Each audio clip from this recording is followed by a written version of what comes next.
ليه الانجليزي بقى مهم؟ ليه الانجليزي بقى مهم جدا اليومين دول؟ اي شغلانه او اي وظيفه انت عايز تروح تقدم عليها بيطلب منك الانجليزي. ليه صاحبي بتاع الساحل لما راح قدم على وظيفه طلبوا منه انجليزي، مع العلم ان المجال اللي صاحبي هيشتغل فيه مش بيتطلب انجليزي اساسا. يعني الشغلانه اللي صاحبي هيشتغلها مش هتتطلب انجليزي ومش هيتعامل بالانجليزي اطلاقا، ولكن برضه لما راح قدم في الشركه قالوا له لازم انجليزي. والحمد لله صاحبي من يومها بدا انه يتعلم انجليزي. ومع العلم صاحبي ده سينيور او خريج في الكليه، ولما سالته قلت له ايه اكتر حاجه ندمت عليها انك ما عملتهاش او انك ما اتعلمتهاش في الكليه؟ قال لي الانجليزي والله. بس الحمد لله هو بدا انه يتعلم انجليزي، وان شاء الله الفتره دي يكون وصل لستيب حلوه فيه. ايوه فعلا انا رحت الساحل قعدت شهر اشتغل هناك، وبصراحه مش عايز اكرر التجربه لان الناس اللي هناك وحشه جدا، او اغلبهم وحش، في ناس محترمين برضه. نرجع لموضوع ليه بقى الانجليزي بقى مهم جدا للطريقه دي، وايه اللي خلى الانجليزي يبقى مهم اساسا؟ يعني ايه الاسباب اللي خلت الانجليزي يبقى مهم؟ ان شاء الله هنتكلم في كل الحاجات دي في الفيديو ده ان شاء الله، ولكن بعد الانترو بتاعتنا. نعدل بس الكاب ده كده تمام. السلام عليكم ورحمه الله وبركاته، اهلا بكم فيديو جديد من تشانل كريم نوبي. تشانل كريم نوبي اللي هو انا كريم نوبي. في التشانل هنا بنتكلم وهنتكلم عن اي حاجه ليها علاقه بيك انت، نفسك، شخصيتك، تعاملك مع نفسك، تعاملك مع الناس، مجال انت نفسك تتطور فيه. انجليزي لو عايز تتعلم انجليزي ان شاء الله هنتكلم، وبنتكلم عن التولز اللي بيها ازاي تتعلم انجليزي. والفيديو ده اكبر دليل على الكلام ده، ازاي تحب نفسك، ازاي تتقبل نفسك. والحاجه دي مهمه جدا بصراحه، انك لما تحب نفسك هتحب اي تصرف تعمله، وبالتالي هتعمل حاجات كويسه. ان شاء الله هنتكلم في الموضوع ده. الخلاصه ان احنا هنا في القناه بنتكلم عن اي حاجه قادره انها تطور حياتك ولو بدرجه بسيطه جدا، ولو 1% كمان. فلو مهتم باي حاجه من الحاجات اللي انا قلت لك عليها دي، يا ريت يا صديقي تشترك في القناه وتفعل تطبيق الجرس عشان توصل لك كل الفيديوز اللي هننزلها هنا في الشانل، واللي زي ما قلنا ان شاء الله هتغير حياتك. ندخل بقى في موضوعنا بتاع النهارده، وهو ليه الانجليزي مهم. والله يا صديقي لما عملت سيرش وكتبت ليه الانجليزي مهم، طلع لي ريزلتس كتيره جدا، او طلعت لي نتائج كتيره جدا تثبت ان الانجليزي مهم. وللاسف معظم النتائج دي صح وحقيقيه جدا، ولكن انا علشان وقت الفيديو علشان ما اطولش عليك، انا اخترت كام ريزونز او كام سبب لمسوا معايا انا وحسيتهم انا علشان انا اتعلمت انجليزي. بص يا صديقي، عدد الناس اللي بتتكلم انجليزي في العالم كله حوالي مليار و500 مليون شخص. العالم بتاعنا كله متكون من كام؟ 8 مليار او 7 مليار 900 مليون حاجه زي كده شخص. في مليار و500 مليون بيتكلموا انجليزي، ده على مستوى العالم.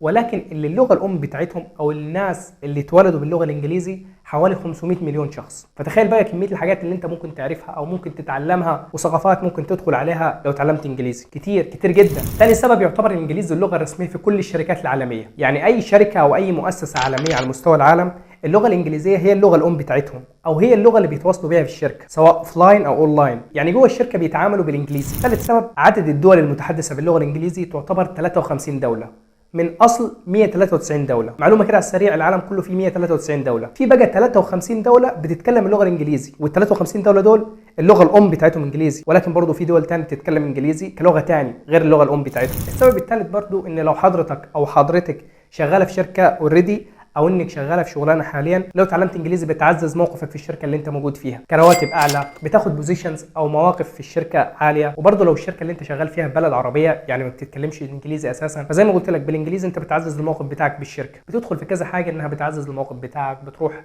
الراتب بتاعك بيبقى اعلى، فرص الشغل بتبقى اكتر من الشركه الوحيده اللي انت شغال فيها. وانا كده قلت كام سبب؟ الرابع، الخامس، والله ما اعرف. ولكن السبب اللي هنتكلم عليه دلوقتي ان تقرير عملته منصه Education First قالت ان الانجليزي ده هو لغه الانترنت، او زي ما هم بيسموه ذا لانجويج اوف انترنت. وبرضه قالوا ان المحتوى اللي موجود على الانترنت حوالي 52% من كل المحتوى الموجود ده باللغه الانجليزي. يعني نص المحتوى او اكتر من النص اللي موجود على الانترنت بالانجليزي. واو، اميزنج والله. فتخيل بقى معايا كميه مصادر التعلم او كميه الحاجات اللي انت تقدر تشوفها او تقدر تتعلمها بالانجليزي من على النت. يعني انت لو متعلم انجليزي بيزود مصادر التعلم اللي عندك، وبيخلي فرصه انك تتعلم حاجه اسرع بكتير من اللي معهوش لغه. وبصراحه الكلام ده فعلا جدا وحصل معايا انا لما بتعلم فوتوشوب ومونتاج جرافيك ديزاين عموما وحاجات زي كده.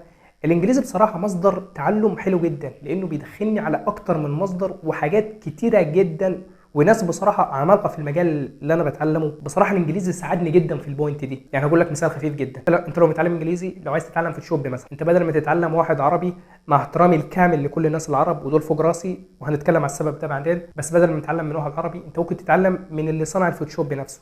يعني الراجل اللي اخترع الفوتوشوب هو اللي بيديك الفيديو عشان هو بيتكلم انجليزي فانت بتفهمه عشان انت متعلم انجليزي، فهو بيشرح لك، فانت متخيل انت هتتعلم من واحد هو اللي عامل الاداه اللي انت عايز تتعلمها اساسا. الموضوع ده بصراحه حلو جدا جدا كمان والله. السبب اللي بعد كده علشان اخواتنا العرب واخواتنا اللي احنا بنتعلم منهم على السوشيال ميديا ما يزعلوش، ان بتعلمك للغه الانجليزيه انت بتنقل الافكار، بتنقل الحاجات الكويسه، زي ما بنقول كده اثراء المحتوى، او بتخلي المحتوى العربي اكتر. انك لما تتعلم انجليزي بتدرس الحاجات الحلوه اللي هم بيعملوها، فبالتالي انت بتنقلها للبلاد بتاعتك، فبالتالي انت بتطور البلاد وبتقدم البلاد بتاعتك. فدي حاجه حلوه جدا وحاجه عظيمه بصراحه. كمان في بحث اتعمل قبل كده وقارنوا بين الناس اللي مش متعلمه لغه والناس اللي متعلمه لغه. يعني جابوا شويه ناس مش متعلمين لغه وما بيتكلموش غير لغه واحده اللي هي اتولدوا بيها، وبين ناس بيتكلموا اللغه اللي هم ولدوا بيها وبرضه متعلمين لغه ثانيه، انجليزي او اي لغه. بصراحه في البحث ده اتعمل وطلعت النتيجه ان الناس اللي متعلمين لغه ثانيه غير لغتهم الام، يعني معاهم لغتين، مستوى الذكاء بتاعهم او مستوى القابليه للتعلم اقوى واسرع من الناس اللي مش متعلمين لغه او اللي بيتكلموا بلغه واحده. هبسطها لك، يعني الشخص اللي متعلم لغه ثانيه غير اللغه الام اللي هو اتولد بيها، العلماء اثبتوا ان الشخص ده اذكى من الشخص اللي ما بيتعلمش لغه واللي هي معاه لغه واحده بس. طب قلنا ليه كده؟ قال لك لان تعلمك للغه ثانيه بتزود الوصلات العصبيه في دماغك، واحنا طبعا عارفين ان الدماغ بتاعتنا فيها ملايين ومليارات الوصلات العصبيه، فتعلمك للغه ثانيه بيزود الوصلات دي، بيخليها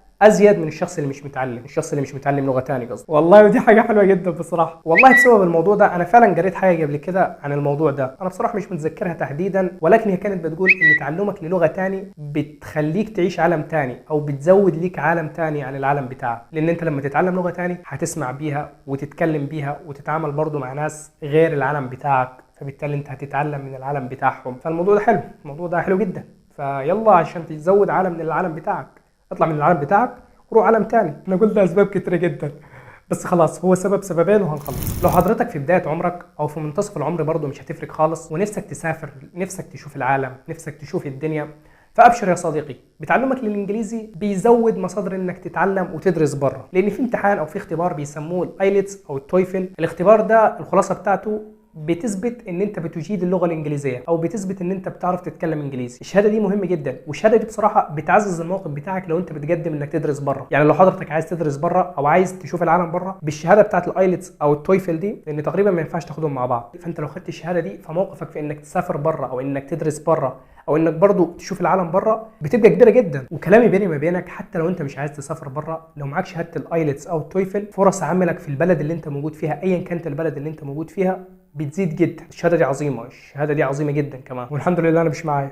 ايه الاحراج ده بس ان شاء الله ناخدها، ان شاء الله ناخدها مع بعض. لو كل الكلام ده ما اثرش معاك خالص، انا ممكن اقول لك يا صاحبي ان بتعلمك الانجليزي انت بتضمن لنفسك وظيفه كويسه، وظيفه براتب حلو، براتب محترم في البلد بتاعتك او بره البلد بتاعك، بتعلم الانجليزي بس. وبصراحه والله انت لو اتعلمت انجليزي هتلاقي الموضوع متيسر وعايز تتعلم تاني وتاني وتاني، يعني بتلاقي العالم اتفتح لك حرفيا جدا والله. اخر سبب عشان نقفل بيه الفيديو هو ان بتعلمك انجليزي او بتعلمك لاي لغه انت بتاخد ثقه في نفسك وبتحب نفسك اكتر من العادي. والله بجد انت لما تتعلم بتحس ان انت عملت حاجه كده، وان انت في ماتيريال او في فاليو كده، في قيمه، انت اديت قيمه لنفسك، فانت بتحب نفسك للقيمه دي. وبعد ما بتكمل في المجال ده والله، او بعد ما بتوصل لليفل معين او مستوى حلو، انت بتلاقي نفسك عايز تاخد تاني، عايز تجرب حاجه تاني، عايز تتعلم حاجه تاني. الانجليزي محوري والله، الانجليزي عظيم جدا بصراحه، غير فيا يعني، بصراحه غير فيا كتير جدا والله. والله انا حاسس ان في الفيديو ده عملت لك كوليكشن كده، او عملت لك تركيبه او مجموعه تقنعك انك لازم تتعلم انجليزي، وانك تبدا تتعلم انجليزي دلوقتي كمان. والله لو عايز نصيحتي ابدا دلوقتي، ما تستناش بكره وما تستناش بعد. لو استنيت صاحبك يبدا معاك انت مش هتبدا.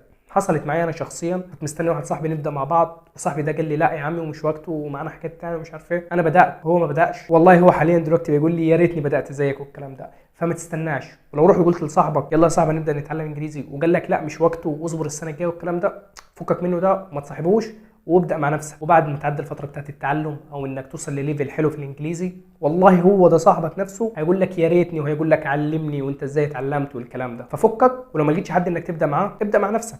انت تقدر يا صاحبي، حرفيا انت والله تقدر تتعلم. في الاخر بقى ابعت الفيديو ده لصاحبك وقول له يلا نبدا مع بعض. لو قال لك يلا حلو جدا وابداوا مع بعض تتعلم، لو قال لك لا فكك منه زي ما قلت لك. لو مش عارف تبدا منين او ازاي تعلم نفسك انجليزي، بعيدا عن نصب السناتر والجماعه الاوف لاين واللي هو تعالى هديك كورس ب 3000 اخليك انفلونسر في الانجليش والكلام ده، فكك من الكلام ده كله نصب. في الفيديو الجاي انا هقول لك ازاي تتعلم انجليزي لوحدك ومع نفسك وفي البيت برضه وببلاش من غير اي حاجه. الموضوع والله بسيط ومش مستاهل انك تدفع 3 او 4000 جنيه، انت ممكن فعلا مع نفسك تتعلم في البيت. فان شاء الله الفيديو اللي جاي هقول لك ازاي تتعلم انجليزي لوحدك او مع صاحبك، طبعا لو صاحبك رضي انك تتعلم معاه انجليزي. انا كده خلصت الفيديو، ويا ريت بعد الفيديو ده يكون اقتنعت انك تتعلم انجليزي وتبدا انك تتعلم انجليزي. ما تنساش بقى يا صديقي انه لو عجبك الفيديو تسبسكرايب في القناه وتفعل خاصيه الجرس عشان توصلك الفيديوز اللي انا هنزلها ان شاء الله بعدين. وبرضه ممكن تدخل على الشانل بتاعتي، هتلاقي كام فيديوز كده منزله حلوين هيفيدوك اكيد. بس كده انا كده خلصت، ويا ريت اكون فدتك في الاخر.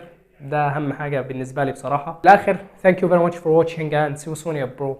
باي.